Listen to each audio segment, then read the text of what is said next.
एक सन की राजा हर रोज सुबह अपनी रानी को खड़ी कर उसकी नथ में से 100 तीर निकालता और पूछता, है कोई इस धरती पर मेरे जैसा और कोई भी वीर मर्द? रानी बेचारी कहती कि नहीं महाराज, आप जैसा वीर पुरुष और कोई नहीं। समय बीता। एक बार रानी की माँ रानी से मिलने आई। जब उसने रानी की हालत देखी तो उसकी आंखों में पानी आ गया। बोली, बेटी ये कैसी हालत बना रखी है, बिल्कुल सूखी लकड़ी के समान हो गई हो। तुम्हें कोई बीमारी है, कोई दुख दे रहा है, या फिर तुम्हें समय से रोटी नहीं मिल रही? आखिर बात क्या है? अब रानी कैसे अपनी माँ को अपना दुख बताती कि राजा हर रोज सुबह उसे खड़ी कर उसकी नथ में से 100 तीर निकालता है। हर तीर में उसका कलेजा बाहर आने को हो जाता है। अगर वो जरा सी भी हिली या राजा जरा सा भी चुका तो प्राण गए। पर जब माँ ने बार बार दबाव देकर रानी से पूछा, तब रानी बोली, क्या बताऊँ माँ, किसी चीज की कोई कमी नहीं, अन्न का भंडार भरा हुआ है, पीने को अच्छा पानी है। तो फिर बात क्या है बेटी? माँ ने इस बार जब रानी का हाथ पकड़ अत्यंत रुदन स्वर में पूछा तो रानी टूट गई। आखिर रानी अपनी माँ के सामने टूट गई और अपनी वेदना प्रकट करते हुए कहा, माँ, तुम्हारे जमाई राजा मेरी नाक की नथ में से 100 तीर निकालते हैं, जिससे मेरा हृदय थर थर कांपता है। मेरी तरफ आता हुआ हर तीर मुझे अपनी जिंदगी का आखिरी तीर प्रतीत होता है। यही बात मुझे हर समय अंदर ही अंदर खाए जाती है कि आज तेरा आखिरी दिन है, आज तेरा आखिरी दिन है। बस माँ, इसी चिंता के कारण कुछ भी खाना पीना मेरे हलक से नीचे नहीं उतरता। रानी की माँ ने हैरान होते हुए कहा, ये तुम क्या कह रही हो बेटी, ये कब हुआ? रानी बोली, माँ ये मत पूछो कब हुआ, ये पूछो कब नहीं हुआ। राजा हर रोज सुबह मुझे खड़ी करके सबसे पहले मेरी नथ में से 100 तीर निकालते हैं, उसके बाद ही अपना दिन शुरू करते हैं। बोली, कुछ बोलते भी हैं? रानी बोली, हाँ माँ, कहते हैं। है इस धरती पर मेरे जैसा कोई और मर्द? रानी की माँ कुछ सोचते हुए बोली, बेटी चिंता मत कर, कल वो जब ऐसा पूछे तो कह देना, दुनिया में मर्द बहुत, घर नहीं तो बाहर बहुत, घर से बाहर निकलो शेर को स्वा शेर बहुत। इतना कह रानी की माँ अपनी बेटी से विदाई ले अपने घर चली गई। अब रानी को इंतजार था तो बस अगली सुबह का। बने रहे।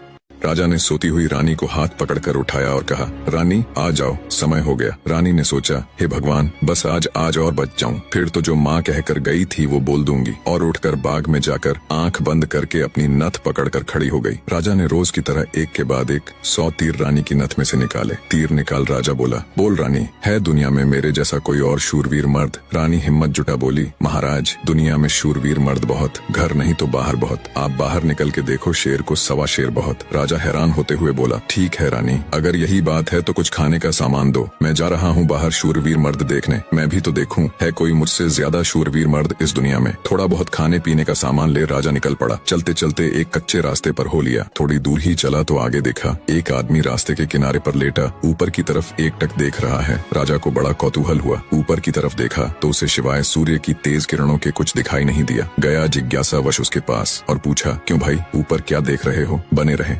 काणे आदमी ने कहा, इंद्र के अखाड़े में परियों का नाच हो रहा है, वो देख रहा हूँ। राजा ने एक बार फिर से ऊपर देखा पर उसे कुछ दिखाई न दिया तो उसका आश्चर्य बढ़ गया। काणे आदमी ने ऊपर की तरफ ध्यान लगाए लगाए राजा से पूछा, तुम कौन हो भाई और कहाँ जा रहे हो? राजा बोला, मैं मालवा का राजा उत्पल राज हूँ, मैं दुनिया में शूरवीर मर्द देखने जा रहा हूँ। काणे को बड़ा कौतुक हुआ। बोला, तो थोड़ी देर मेरी प्रतीक्षा करो भाई। नाचते नाचते एक परी की पाजेब टूट गई है, वो नीचे गिरने वाली है, बस उसको लेकर मैं भी तुम्हारे साथ शूरवीर मर्द देखने चलूंगा। कुछ ही देर में आकाश से छम की आवाज से एक पाजेब नीचे आ गिरी। काणे ने उसे उठाया और जेब में रख लिया और बोला, अब चलो भाई मर्द देखने। मर्द कैसे होते हैं मैं भी तो देखूं। राजा के आश्चर्य की कोई सीमा नहीं थी। उसका अहंकार तो यही नष्ट हो चुका था, उसकी हवाइयां उड़ चुकी थीं। सोचा कि तू तो रानी की नथ से तीर निकाल अपने आप को सबसे बड़ा मर्द समझता था, तेरे से ज्यादा तो ये काणा है। एक आंख से अंधा होते हुए भी इंद्र के अखाड़े में क्या हो रहा है देख लेता है। अब राजा और काणा आदमी दोनों एक साथ चल पड़े मर्द देखने।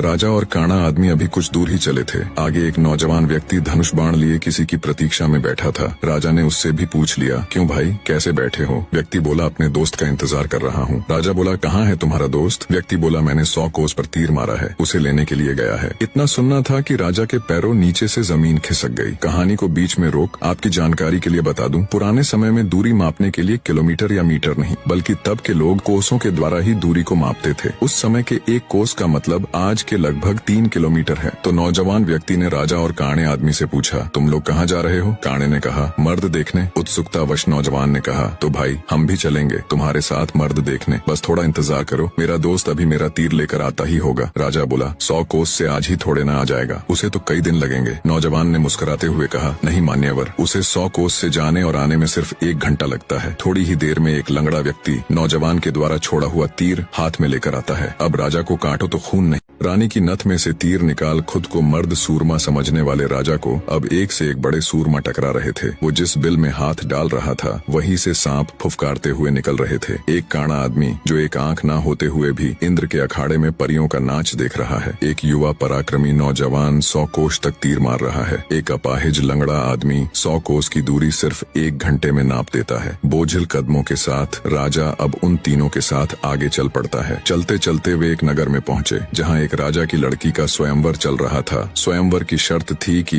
जो व्यक्ति 50 कोस से 2 घंटे में हंसता पान बोल सुपारी ला देगा उसी के साथ रानी का विवाह कर दिया जाएगा। चारों में से लंगड़ा ही इस काबिल था जो कोसों की दूरी मिनटों के हिसाब से तय कर सकता था। अंततः चारों की सलाह पर लंगड़ा व्यक्ति स्वयंवर की शर्त पूरी करने के लिए तैयार हो गया और शर्त अनुसार हंसता पान बोल सुपारी लाने के लिए चल पड़ा। धीरे रानी के स्वयंवर की शर्त अनुसार लंगड़ा व्यक्ति तेजी के साथ उस दिशा में बढ़ने लगा जहां हंसता पान बोल सुपारी का पेड़ था। अपनी दिव्य गति से थोड़े ही समय में वो उस पेड़ के पास जा पहुंचा। उसने सुपारी तोड़ी और अपनी जेब में डाल ली। सोचा अभी तो बहुत समय है, क्यों न थोड़ी देर सुस्ता लिया जाए। ये सोचकर वो उस पेड़ के नीचे सुस्ताने के लिए लेट गया। ठंडी हवा के झोंकों से जल्दी ही उसकी आंख लग गई। उधर तीनों की समय बीतने के साथ साथ चिंता बढ़ रही थी। 2 घंटे पूरे होने को आए थे, बस थोड़ा समय ही बचा था। नौजवान तीरंदाज ने कहा, इतना समय तो उसे कभी नहीं लगता, जरूर कुछ बात है। काने आदमी ने कहा, रुको मैं देखता हूँ। जब काने ने देखा तो वो पेड़ के नीचे सो रहा था और पेड़ से एक खूंखार जहरीला सांप उसे काटने के लिए उसकी तरफ बढ़ रहा था। जब ये बात उसने साथियों को बताई कि वो तो सो रहा है और एक जहरीला सांप उसकी तरफ बढ़ रहा है, तब तीरंदाज नौजवान ने काने से कहा, तुम मेरे तीर का निशाना सांप के फन पर लगाओ। काने ने कहा, हाँ ये ठीक है, निशाना लगाकर मैं हुंकारा भरूं तब तुम तीर छोड़ देना। बस 2 काने ने तीर को सांप के फन की दिशा में लगाकर जैसे ही हूं कहा, तीरंदाज ने तीर छोड़ दिया। तीर सीधा जाकर सांप के फन पर लगा और धड़ाक की आवाज के साथ सांप नीचे गिर गया। आवाज सुन लंगड़ा आदमी हड़बड़ाहट के साथ उठकर बैठ गया। देखा तो एक जहरीला सांप उसके पास मरा पड़ा है और उसके दोस्त का तीर सांप को लगा हुआ है। सारा माजरा समझते उसे देर न लगी। वो दिव्य गति से नगर की ओर दौड़ा। समय रहते वो हंसता पान बोल सुपारी लेकर राजमहल पहुंच गया। अब समस्या ये थी कि राजकुमारी पर असली हक किसका है। राजा अगर घर से मर्द देखने नहीं चलता तो ये सारा किस्सा ही शुरू नहीं होता। काना अगर अपनी दिव्य दृष्टि से देखकर लंगड़े व्यक्ति को सांप से नहीं बचाता तो राजकुमारी के स्वयंवर की शर्त कैसे पूरी होती। नौजवान तीरंदाज के पास 100 कोस तीर चलाने की क्षमता न होती तो भी उसके मित्र को सांप डस लेता और शर्त पूरी नहीं होती। लंगड़े व्यक्ति के पास दिव्य गति न होती तो भी राजकुमारी स्वयंवर की शर्त पूरी न होती। कहानी राजकुमारी का पति कौन होगा, जब इसके ऊपर उनमें आपस में सलाह मशवरा हुआ तो राजा को ही चुना गया, क्योंकि ये सारी कहानी ही उससे शुरू हुई थी। पर राजा ने अपनी सारी बीती बात बता कहा, मैं पहले से ही शादीशुदा हूँ, इसलिए मैं राजकुमारी से शादी करूँ इसका सवाल ही पैदा नहीं होता। मैं तो तुम सबका शुक्रगुजार हूँ मेरा खोखला वहम तोड़ने के लिए। काने ने कहा, मैं तो इंद्र के अखाड़े में अपनी परियों के साथ ही खुश हूँ और वैसे भी मेरे दिन अब उस ऊपर वाले को याद करने के हैं। बारी आई युवा तीरंदाज की। उसने अपने मित्र से कहा, मित्र राजकुमारी के साथ तुम्हारा विवाह होना चाहिए, क्योंकि तुमने ही स्वयंवर की शर्त का सीधा पालन किया और राजमहल में शर्त अनुसार हंसता पान बोल सुपारी लेकर आए। इसलिए शर्त के दृष्टिकोण से देखें तो राजकुमारी पर तुम्हारा ही हक बनता है। तीरंदाज की बात सबको सही लगी और सबने सहर्ष सहमति जताई। लंगड़े व्यक्ति के साथ राजकुमारी का विवाह हो जाता है। सभी बहुत खुश थे। राजा सभी को अपने राज्य आने का निमंत्रण दे खुशी खुशी उनसे विदा लेते हैं। अपने मन में वो अब कभी रानी के साथ दुर्व्यवहार न करने की शपथ लेते हैं।